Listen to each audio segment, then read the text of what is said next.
अरे किती वेळेला फोन लावला.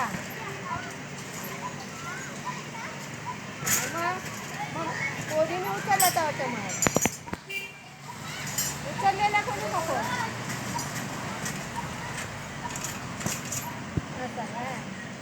हां 1 तारखेला गणेश पूजन आहे ना तर या. हां हां ये हां हां दीदी बोलताय ना. अरे माईला पण फोन लावते मग माईच्या पोरीने उचलला का फोन. हां नंतर किती वेळा लावलं तर उचलतच नाही. आईला सांग बरं आत्याने फोन केला जरा फोन करायला सांग. हां हां या हां